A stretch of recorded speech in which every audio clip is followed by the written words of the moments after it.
Mwahumwe wa ateti uria ureita Linda Katiba na wambikite kambi-ini ya kuregana na ucenjia wa icunje imwe cia gatiba kuhitukira ripoti ya BBI. To reach out to other Kenyans of like mind to join us as we build a movement, the Linda Katiba movement, to defend the Constitution, defeat impunity, and advance the transformational agenda that we set for ourselves over a decade ago. Makiaria hindi ya kuruguria kambi-ini ino, atongoria a mwahu uyu aria ni Martha Karua, mutaramu wa wonjoria David Ndi, muteteri wa ihoto cia muingi Boniface Mwangi na angi, moigite ihinda ti ikinyuria gwika mogaruruku o mothe gatiba-ini iria iriho.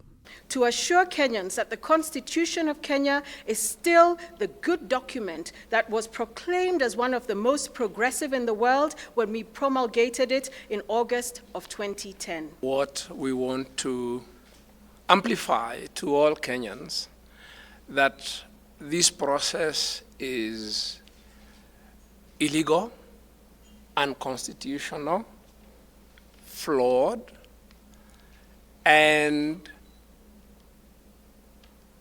intended to return the country to the dark days when the provincial administration was used as the enforcement arm of the imperial presidency.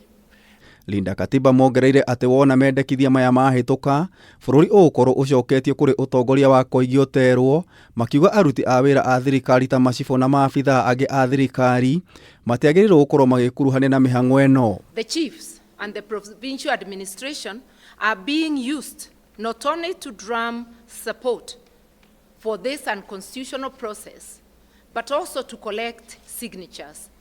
It is important that all Kenyans, including those in the provincial administration, know that they are being looped into something unconstitutional. They are actually being made to violate the Constitution. A people's process should not only be guided by the people, but cannot be used using state resources. Our country is in debt. We can't afford to have more members of parliament.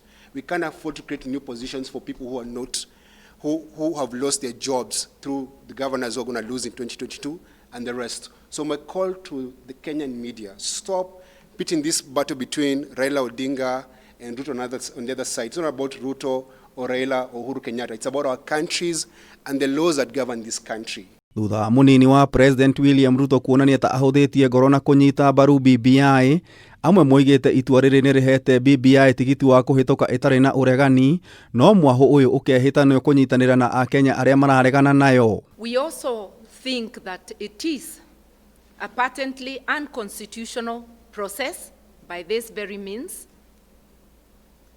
and which must be and should be resisted by Kenyans of goodwill.